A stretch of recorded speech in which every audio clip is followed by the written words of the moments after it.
been here all day Sunday, all day Monday, and it's going to be today as well. So by the time it's finished, it'll be 3 days. But most guys will have been here 2 days. And you've just been staying in your cab all that time? Apart from walking to the Burger King, etc., as you do for breakfast, I mean, it's easier if there's something here to get food than it is to get your microwave out, etc., in the truck. Plus, I'm running low on food anyway, so I only take away with me the sufficient food for that journey. I live in Spain, I live in Andalusia, and we normally get an 8 to 10 day trip to get up, deliver, run across to Belgium or France, reload back down to, say, Marseille area, somewhere near the border of Spain, then over into Spain, then home. So tell me, what sort of cargo did you bring across the channel? Lettuce and broccoli. All your favourites for Christmas dinner. So this French suspension of passengers and freight is not only affecting trade between Britain and Europe, but also within Europe as well, from what you're saying. Definitely. Oh yes, without a doubt. Obviously, because a lot of trucks that are here would be doing loads in France, Belgium, Germany to head them home. I mean, a lot of the Eastern Europeans which are here now, they wanted to get home for Christmas themselves. They would have collected loads from France or Germany to head towards Poland, Hungary, etc. And those loads are going to still be there. One of the solutions being proposed is the testing of truck drivers who want to cross from Britain into France. So is that acceptable to you?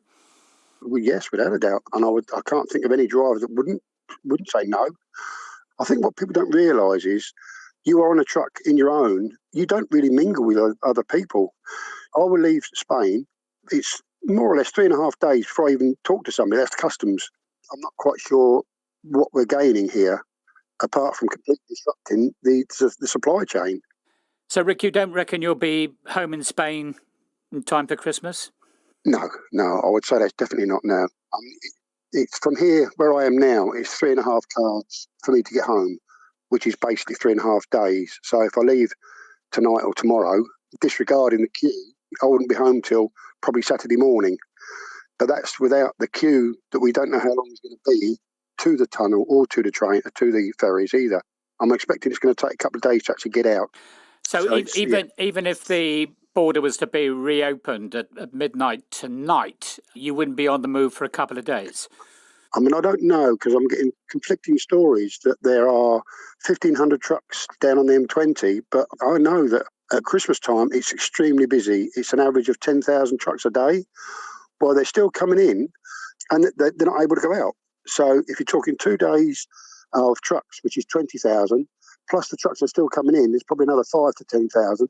There's got to be around about 30,000 trucks that are going to be wanting to get it back over. That was truck driver Rick Mayhoe queuing in a long line to reach the port of Dover and hoping to return to his home in Spain in time for Christmas on Friday. Let's speak to Jacques Marolosian, a French MP with the ruling La République En Marche party. And what are your government's conditions for reopening the cross-channel route with the United Kingdom? Good afternoon. I would like just to say it's not a French suspension. It's mainly a European suspension, because all European countries have been coordinated to ban travels between UK and the continent. So, and as France is the first point of contact between UK and the continent, of course, this affects the relationship between UK and France in terms of transportations, which is, of course, the tunnel. I mean, it may be a rather nice distinction, but it was France who announced the suspension of movement across the channel on Sunday, and then other countries followed suit. I mean, it wasn't a coordinated action, as you say. No, I don't think so. It was a coordinated action because the first ban came from other countries, from travel flight restrictions. to stop flights from UK to Germany, Netherlands, and other countries. And of course, as the tunnel is located between France and UK, when we announce the suspension of the traffic, it applies to the tunnel. Okay. The point is, everything started. So your government wants it reopened, as I understand it, as soon as possible, as does the British government. And what are your government's conditions for doing that? Oh, the conditions are very clear. We need to validate with the British government, which are the measurement and the controls, the sanitary protocols to avoid a transmission of this new variant. And even the World Health Organization has urged the European countries to strengthen the measures against the new variant of the virus. So probably this will be tested. As of today, for instance, in UK, we have to face quarantine, a 10-day quarantine, if we want to enter UK. So I don't know if this could apply to British citizens entering the EU. I don't know. But it would be very impractical, that, wouldn't it, for truck drivers? I agree. I agree. So we may expect that the conditions will be light, which means probably a test before entering the tunnel. But would France be happy with what they describe as a lateral flow test, and you get a response to that in about 15 minutes, but they're not considered to be 100% reliable? That's a challenge. If the tests are not reliable, it will be difficult to accept them. This is a challenge, but we all are facing the same challenge. The British government itself has imposed restriction in tier 4 areas. So we are all facing the same problem. And as of today, I noticed that transmission in UK is very intense. The number of contaminations are maybe twice bigger than in France. So you can understand that on the continent, we are terribly sorry, but we must be cautious if a British citizen is traveling the channel and entering the continent with a virus. Very briefly, sir, French officials have been quoted as saying that the suspension of movement of traffic and passengers will end at 11 o'clock tonight, London time. Is that your understanding? Briefly? As far as I know, we are expecting a final protocol by end of this day, yes.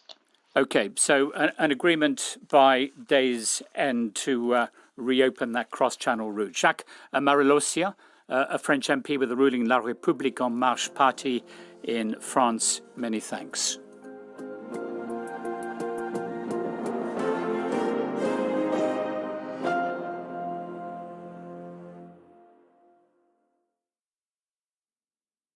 Still to come, we'll hear about the phone call that a Russian dissident made to one of the men who tried to kill him. We just stared at each other for 5 minutes. We couldn't believe that this was transpired. And to me, that was the most shocking moment, when Navalny had to actually hear a report about why it was terrible that medics came and treated that guy. And the latest from the BBC newsroom, there's still no agreement on the resumption of freight traffic from Britain to France, although officials from both countries are hopeful that goods will soon be moving safely. And Russia has imposed retaliatory sanctions against EU countries in a continuing dispute over the poisoning of the opposition leader Alexei Navalny.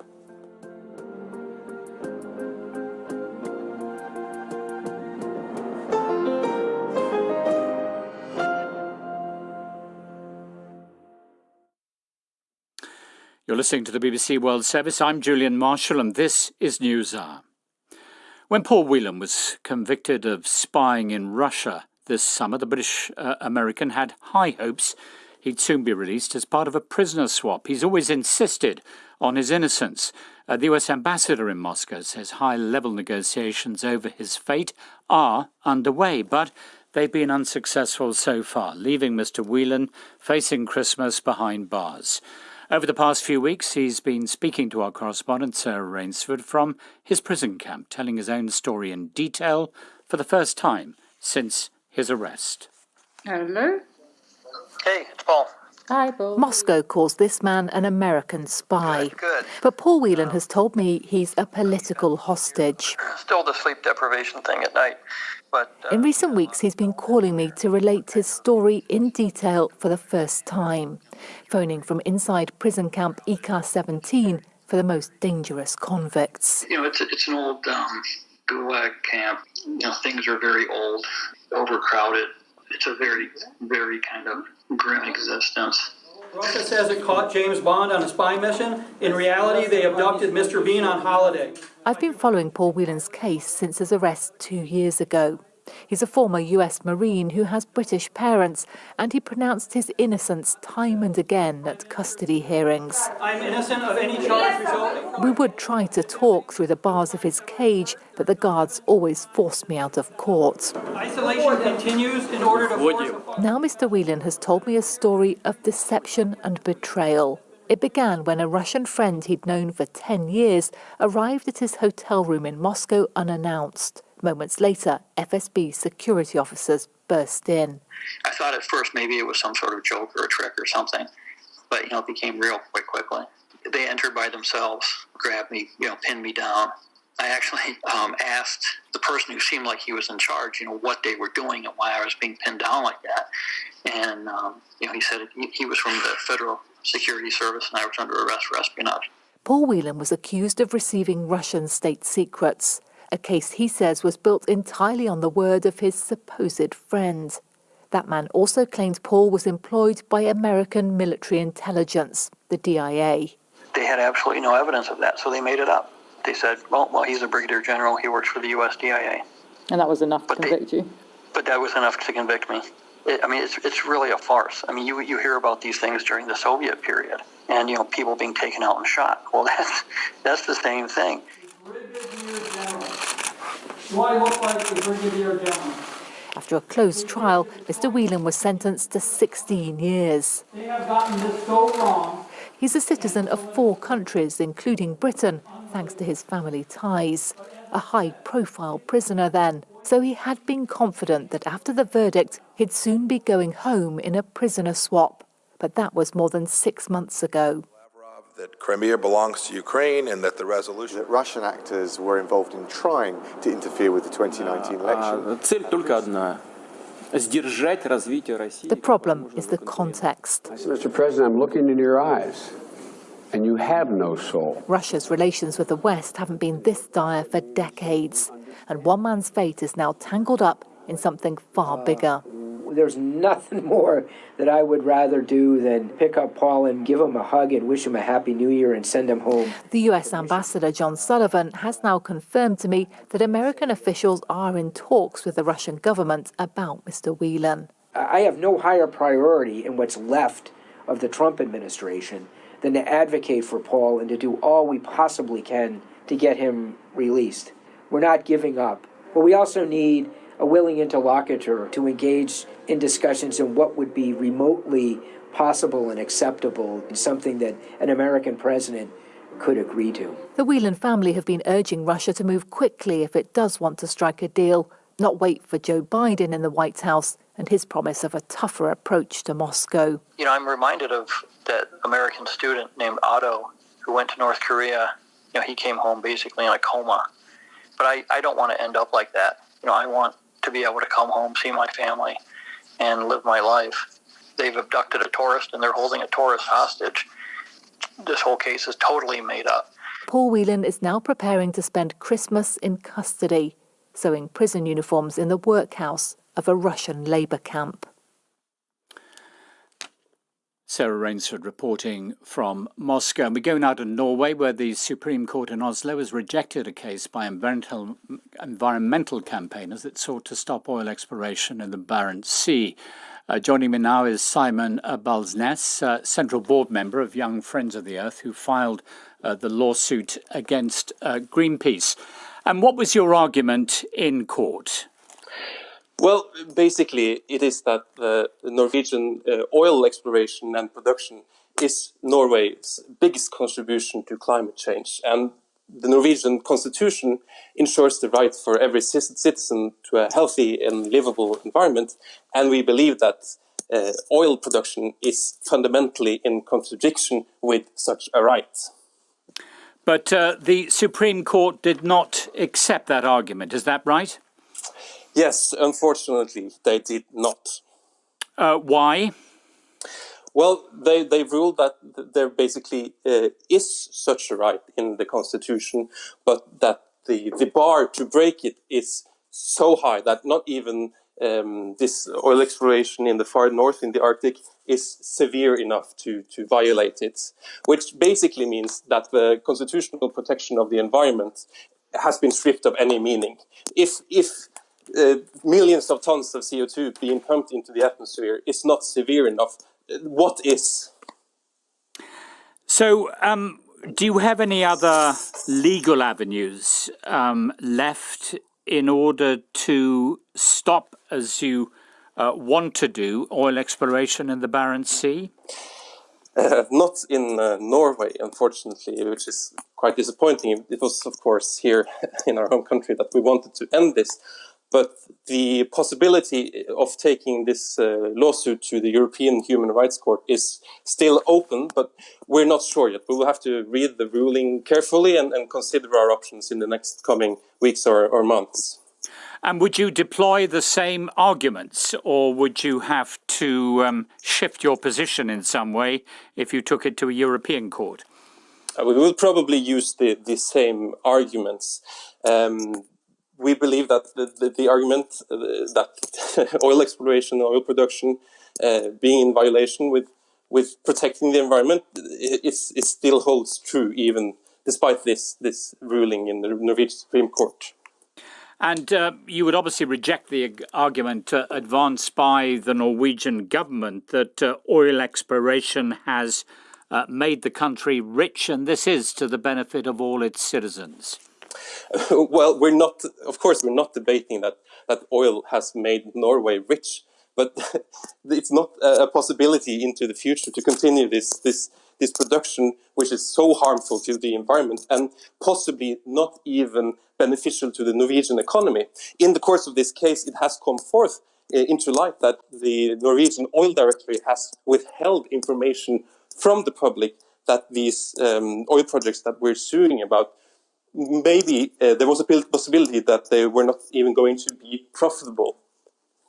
Okay, many thanks. That was Simon Balsnes, Central Board Member of Young Friends of the Earth in Norway, who filed a lawsuit alongside Greenpeace in the Supreme Court in Oslo to stop oil exploration in the Barents Sea, but that has been rejected by the Supreme Court. Do stay with us here on NewsHour.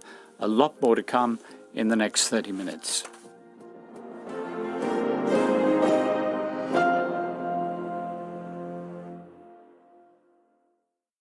This is the BBC World Service, and this year may have been different, but some things stay almost the same. As dusk falls, the choir gathers in the candlelit chapel to sing carols. Daniel Hyde conducts the choir of King's College, Cambridge. Unfortunately, we won't be joined by a congregation. However, we are looking forward to sharing many wonderful arrangements of the congregational hymns. There'll be other favourites too, such as In the Bleak Midwinter.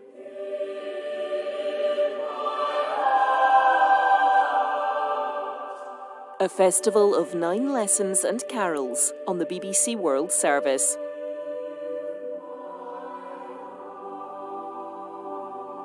Thursday at 15 GMT.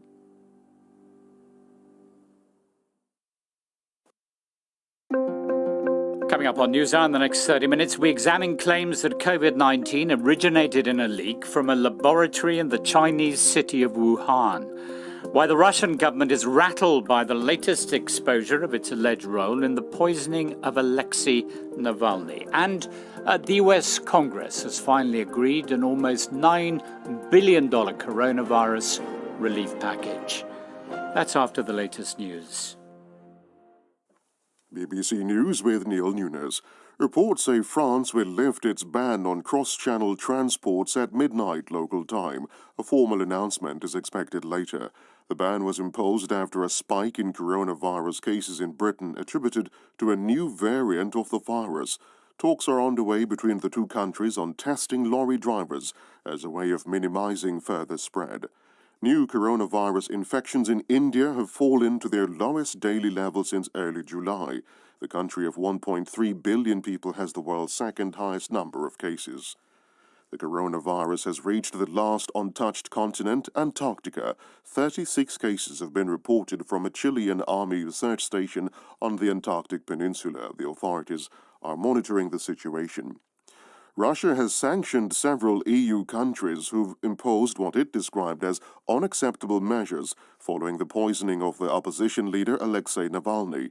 France, Germany and Sweden were informed of its latest retaliation against the EU travel bans and asset freezes involving 6 close associates of President Putin.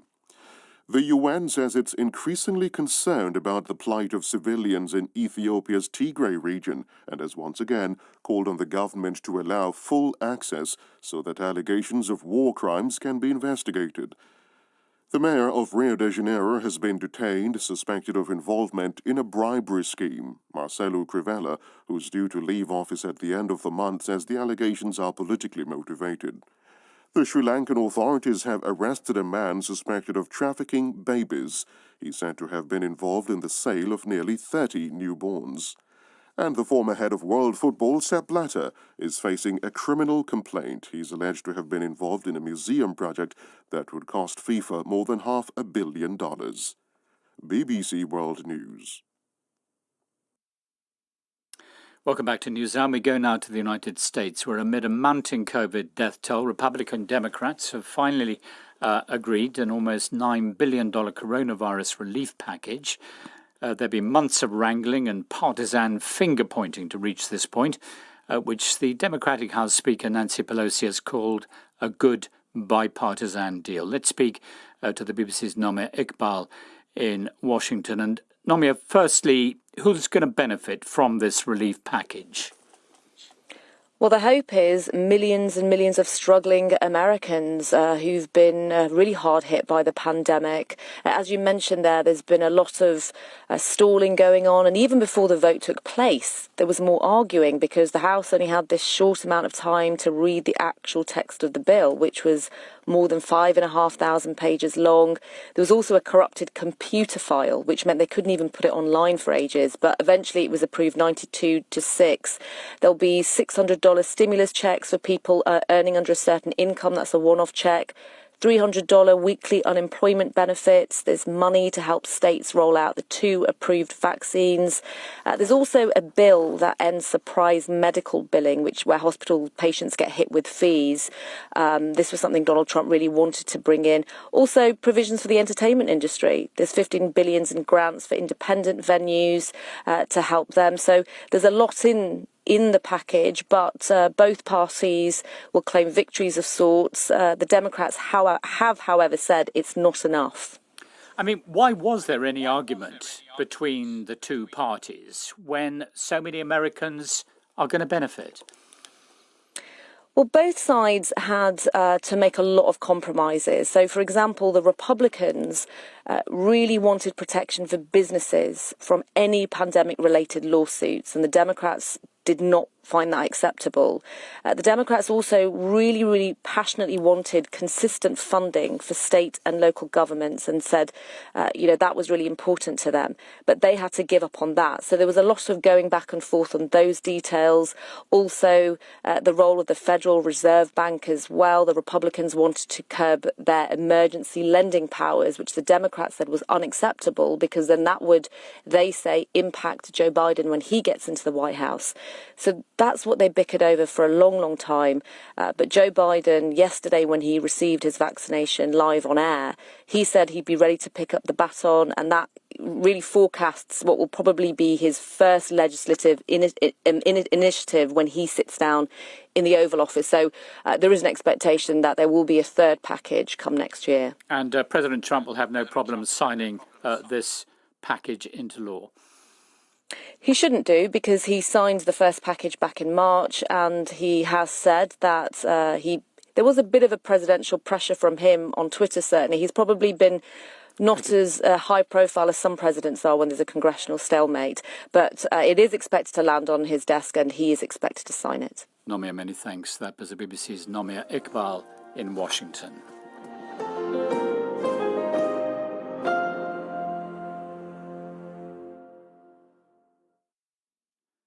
You're listening to the BBC World Service. I'm Julian Marshall, and this is NewsHour.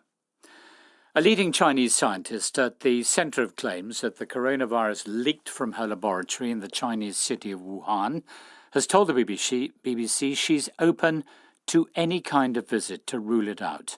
The surprise statement from Shi Zhengli, a virologist who spent years studying bat coronaviruses, comes as a World Health Organization team prepares to travel to Wuhan next month to begin its investigation into the origins of COVID-19. But, as our China correspondent John Sudworth reports, the Chinese authorities appear to be far less keen on scrutiny.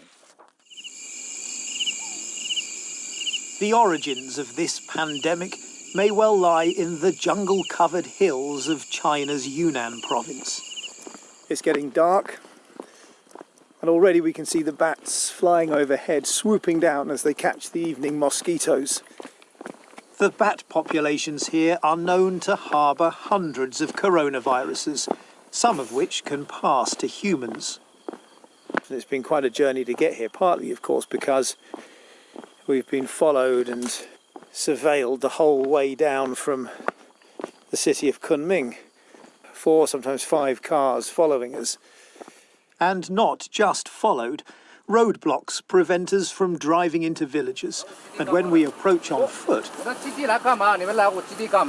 you come to my place? You say the whole mountain is their mountain. It's not. That's ridiculous.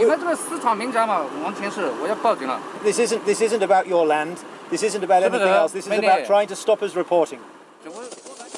It is the years of scientific research, the collecting and the experimenting on those viruses in Yunnan's cave that is suddenly highly sensitive. Because many of the samples extracted from bats have been taken back to a laboratory almost 1,000 miles away in Wuhan. Suggestions that this virus leaked from the Wuhan Institute of Virology have so far been met with angry denials. But now, the Institute's lead scientist, Professor Shi Zhengli, when asked by the BBC whether she'd welcome a formal investigation, replied by email. I would personally welcome any form of visit based on open, transparent, trusting, reliable, and reasonable dialogue. But the specific plan is not decided by me. She is correct, of course. With Wuhan now back to normal, the government is busy promoting another theory, that the virus didn't come from China at all. It is unlikely to have much appetite for a lab investigation, but nor, it seems, do some members of the WHO team as they prepare to begin their mission. The WHO has set up a system... Peter Daszak, a British zoologist who runs his own pandemic surveillance group, Eco Health Alliance, is one of the group of 10 scientists preparing to set off for China next month. I've yet to see any evidence at all of a lab leak or a lab involvement in this outbreak, and I have seen substantial evidence that these are naturally occurring phenomena driven by human encroachment into wildlife habitat, which is clearly on display across Southeast Asia. I mean, it's a very simple thing, isn't it, just to ask for that access to rule it out? Well, that's not my job to do that. The WHO negotiated the terms of reference for the team, and the terms of reference say we're going to follow the evidence. Many scientists agree that a natural origin for COVID-19 is the most likely, with the bat virus perhaps passing to humans via another animal in a wet market. But some are starting to wonder why, 1 year on, China has published so little about any studies that might help prove it. Dr. Daniel Lucy is a physician and infectious disease professor at the Georgetown Medical Center in Washington, D.C., and a veteran of many pandemics, from SARS in China, Ebola in Africa, and Zika in Brazil. Why would anyone think that China has not done these investigations? Of course they've done them. They have the capability, they have the intelligence, they have the resources, they have the motivation. So here we are 12, 13 months out since the first recognized case of COVID-19, and we haven't found the animal source. So to me, it's all the more reason to investigate alternative explanations, if only to, rule that out. But ruling out a lab leak seems an unlikely prospect when even basic questions about the research that's been carried out here on bats is met with roadblocks. We can't get through. Yeah. The skies here. It's just driven down, right? They were blocked. All of this may be proof that China has now decided that it needs to control anything that relates in any way at all to the origin of the virus. Tell these guys to reverse, unless this was all part of the trap. The World Health Organization says its inquiry into the origin of the virus will be open-minded. We end our trip trapped in a field for over an hour. That report by our China correspondent, John Sudworth.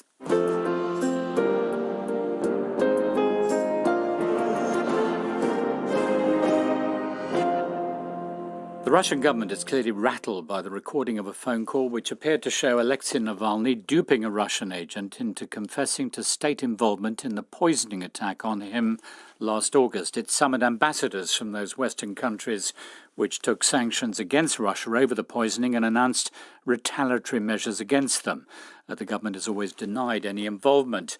Well, Mr. Navalny contacted one of the FSB agents, Konstantin Kudryavtsev, identified by the Bellingcat open source investigative website as part of their Novichok poisoning operation, and he spoke openly about the details of the attempt to kill Mr. Navalny.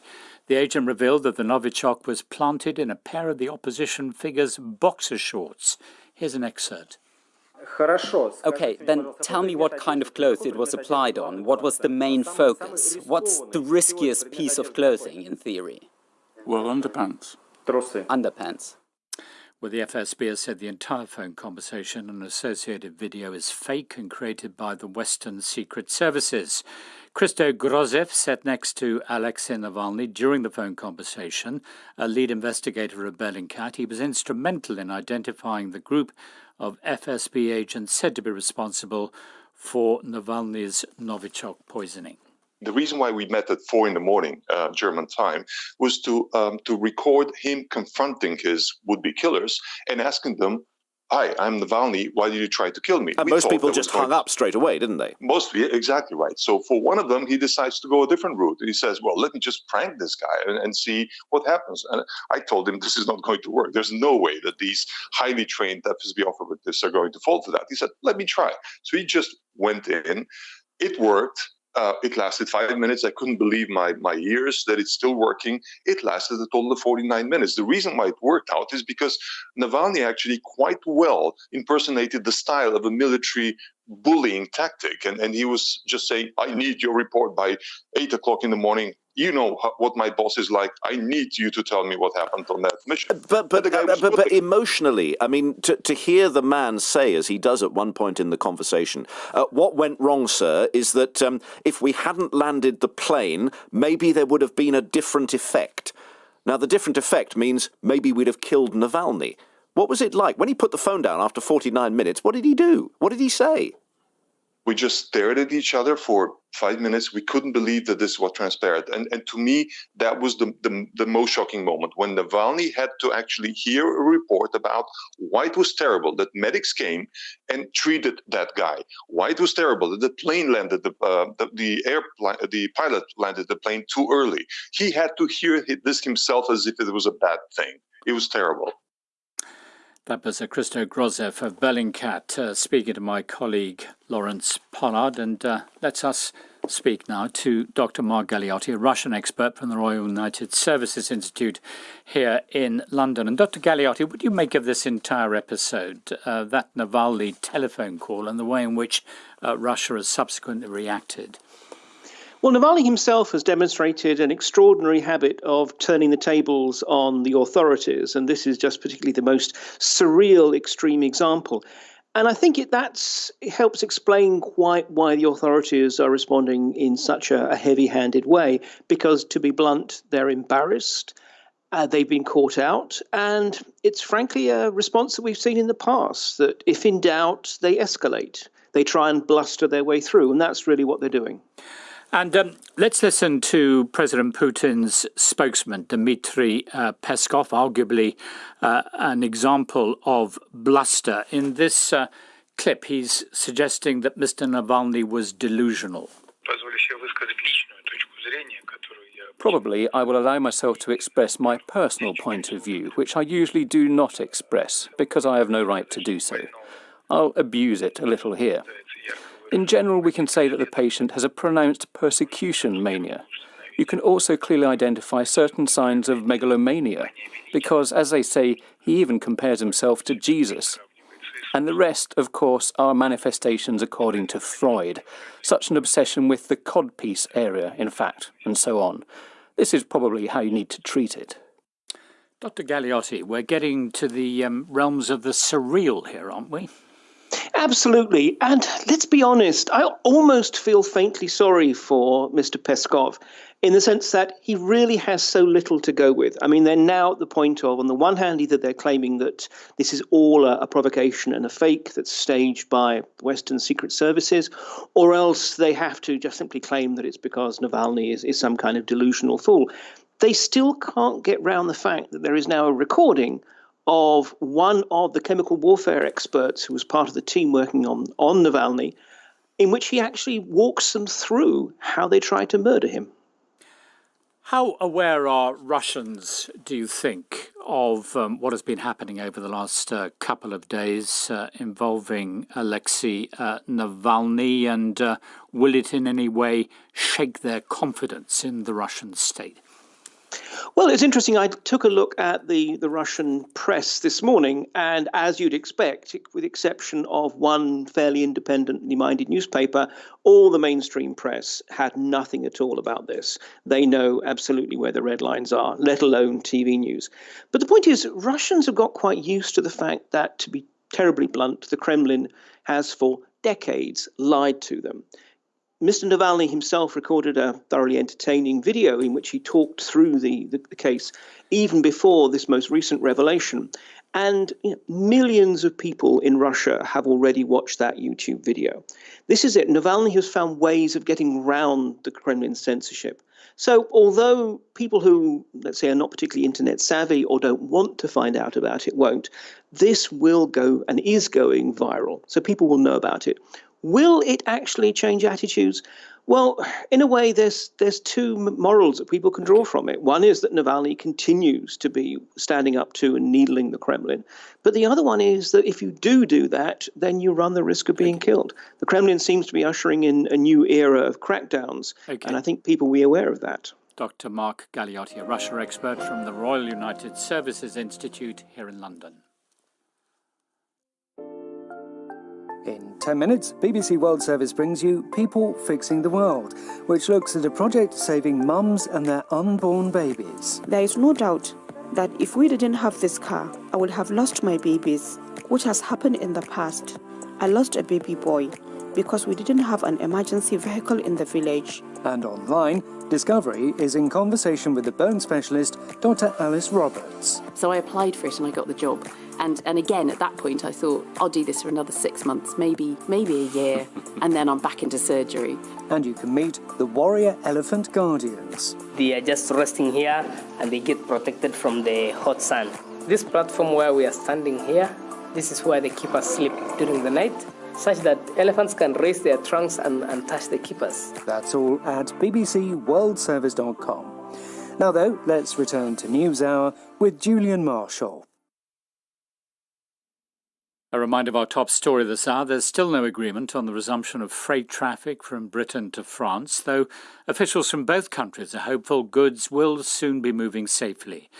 Jacques Marilossian is a French MP with the ruling La République En Marche party. He told me the French are right to be cautious about those entering the country from Britain. As of today, I noticed that transmission in UK is very intense. The number of contaminations are maybe twice bigger than in France. So you can understand that on the continent, we are terribly sorry, but we must be cautious if a British citizen is traveling the channel and entering the continent with a virus. Also this hour, Russia has imposed retaliatory sanctions against EU countries in a continuing dispute over the poisoning of the opposition leader Alexei Navalny.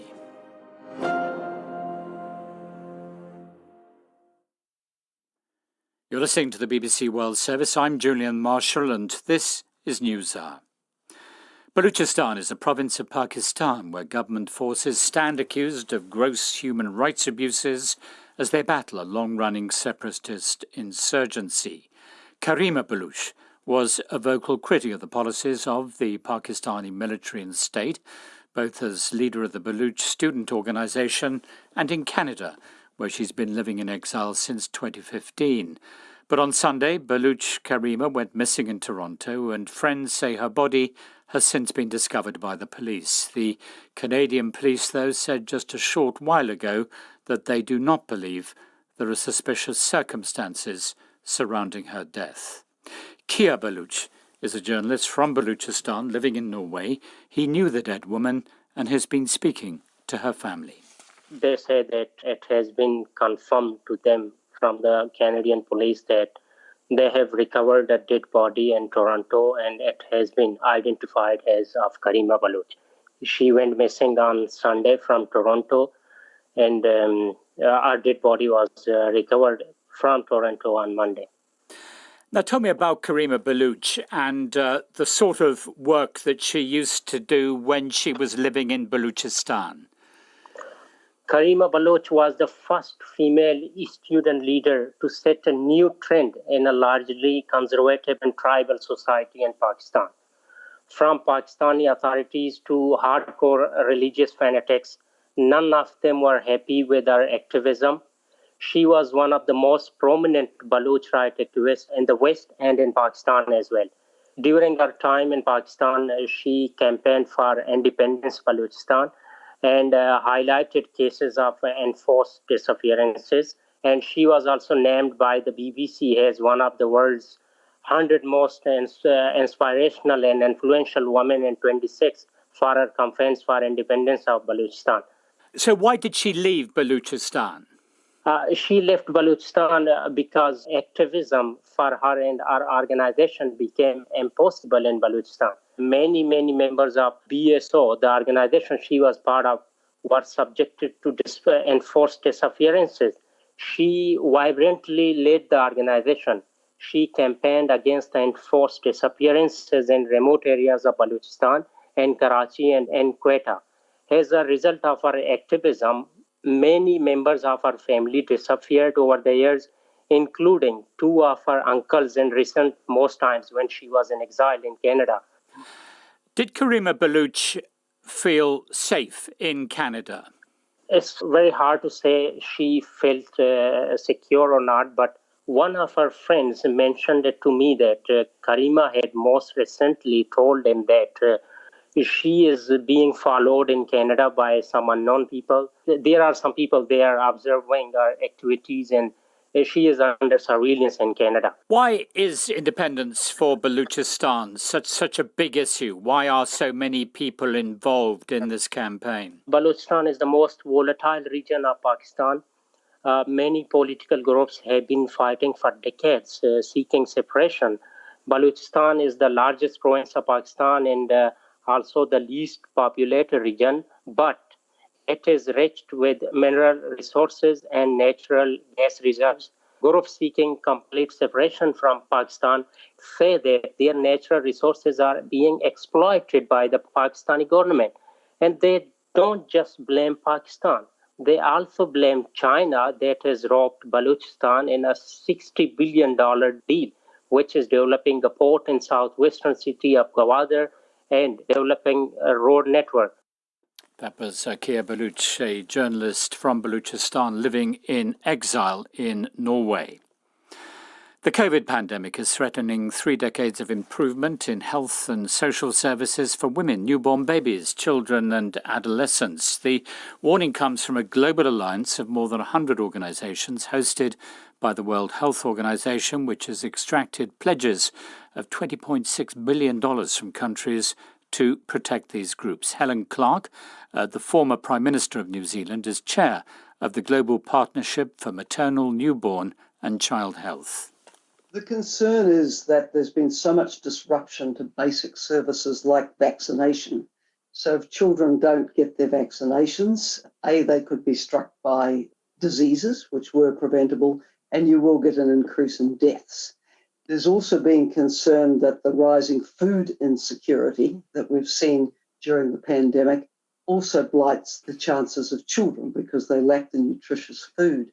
If you think also of school closures, a lot of children are dependent on schools for their meals. If the school isn't there, the meal isn't there. But has there been an increase in the number of deaths among babies through a lack of vaccinations? There are a range of forecasts out from the international agencies predicting that the number of child deaths as a result of the disruption from the pandemic could be as many as another 1.2 million.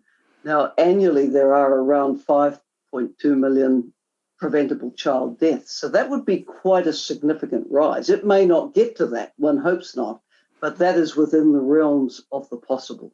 And what are the forecasts for children not having sufficient food, not being sufficiently nourished? Again, you're looking at a rise in poverty that's quite extreme. The forecast started off relatively low, World Bank saying 40 to 60 million. Those estimates are now going to more like people saying it's credible to talk of 150 million more people going into extreme poverty. Among those, obviously a significant proportion are going to be children. So a child in a household cast back into poverty is a child who may never get back to school again, a child who may not be able to access basic services, a child who may be put out to work early, a girl who may be forced into early marriage and child rearing, boys who never get back to school either because the family was too poor. So there are a lot of flow-on effects.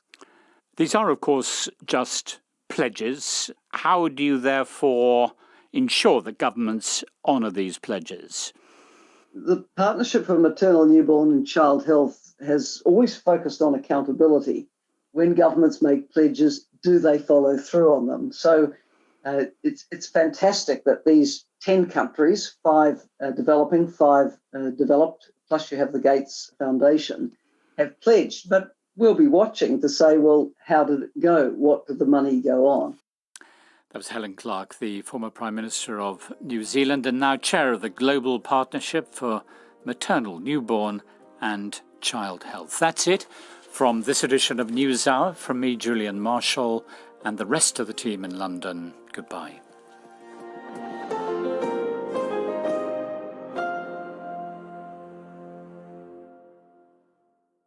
This is the BBC World Service. What can a body reveal about a person's life? Beethoven, the composer of some of the world's most famous pieces of music. After his death in 1827, his autopsy revealed he was suffering from numerous ailments. I'm Georgia Mann, exploring how Beethoven's illnesses became a part of his music. Dissecting Beethoven at bbcworldservice.com/documentaries. And in an hour, we join Chloe Tilley for OS. We are returning to speak to some of the people we've caught up with throughout the year who have shared experiences during the coronavirus crisis. They include a couple of guests who told us about loneliness under lockdown, who now have struck up a friendship to help them through the pandemic. This is the BBC World Service, the world's radio station.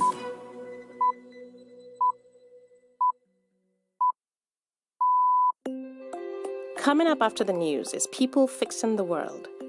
We'll hear how a group of women in a remote village in Nigeria came up with a way to help moms-to-be get to hospital to give birth safely. I have lost so many babies. People don't even believe I was pregnant. I had 4 miscarriages because I couldn't get to hospital in time. They found a way to get their own emergency vehicle with a driver they can rely on. Everyone in the village of Bardo has my number. It serves as the emergency contact. People call on me and I drop whatever I'm doing, whatever time of the day it is, and I run to their aid. It's already saving lives of women and their babies. There is no doubt that if we didn't have this car, I would have lost my babies, which has happened in the past. And their story inspired the state governor to set up an emergency vehicle scheme to help thousands of other women in the region too. That's coming up on People Fixing the World after the BBC News. Hello, I'm Neil Nunes with the BBC News. French officials say a ban on transport across the Channel from Britain due to a spike in coronavirus cases in southeast England will remain in force until midnight French time. An announcement is expected within hours.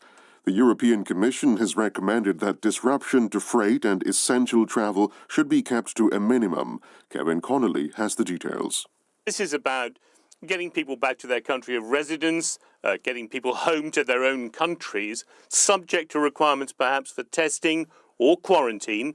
The argument from the European Commission is that that process should begin now. In other words, they want to get things moving, but we must remember that these are recommendations from the European Commission yet to be discussed by member states.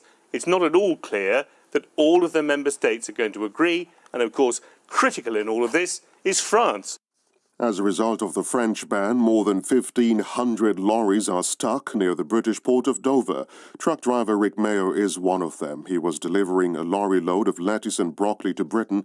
He told the BBC he won't now make it home into Spain for Christmas. I've been here all day Sunday, all day Monday, and it's going to be today as well. So by the time it's finished, it'll be 3 days. From here, where I am now, it's 3.5 cars for me to get home, which is basically 3.5 days. So if I leave tonight or tomorrow, disregarding the queue, I wouldn't be home till probably Saturday morning. The daily figure for new coronavirus infections in India has fallen to its lowest level since July the 2nd. The country of 1.3 billion people has the world's second highest number of cases, more than 10 million, but the rate of infection is continuing to slow. India's second most populous state, Maharashtra, says it's placing its cities, including Mumbai, under a nighttime curfew out of fear of the spread of the coronavirus variant that's been identified in Britain. Coronavirus has reached the Antarctic continent. The Chilean army has reported 36 cases at its Bernardo O'Higgins Riquelme research station on the Antarctic Peninsula. According to a statement, 26 are military personnel and 10 are workers for a private contractor carrying out maintenance work at the base. Russia has expanded its response to EU sanctions over the poisoning of the anti-corruption campaigner Alexei Navalny. Moscow informed French, German and Swedish diplomats of countermeasures against EU travel bans targeting Russian officials. A German foreign ministry source is reported as saying Russia had ordered what it called unjustified travel bans for German officials. Mr. Navalny says he duped a Russian agent into confessing to state involvement in the attack on him last August. Russia's internal security agency has called his taped phone call a fake. BBC News. The Russian Duma has approved a bill allowing media portals like YouTube, Facebook and Twitter to be blocked if they are found to have censored information. The Prosecutor General's office would initiate such action if it decides that a social media site violated basic rights and freedoms of Russian citizens. Tens of millions of people across China are facing power shortages in unusually cold winter temperatures owing to surging demand and a shortfall in coal supplies. People and businesses in Hunan, Zhejiang and Jiangxi provinces have been ordered to ration electricity. The power crisis points to challenges China faces in balancing the needs of its vast population with strict carbon emissions targets set by its leaders. A man suspected of trafficking babies has been arrested in Sri Lanka. The police said the man appeared to have already sold nearly 30 newborns. They said they had discovered a number of women caught up in his operation who had already given up their babies for money.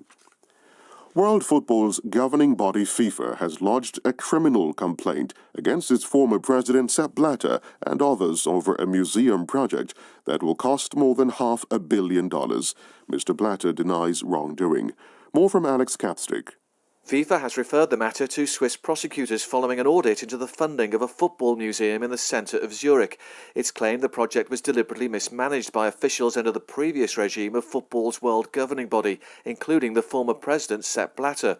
The alleged suspicious activities involve spending $160 million renovating a building it doesn't own and an unfavourable long-term rental agreement worth an extra $405 million. Work began on the museum in 2013, 2 years before Sepp Blatter resigned from FIFA amid a corruption scandal. His lawyers have said the charges are baseless. BBC World News.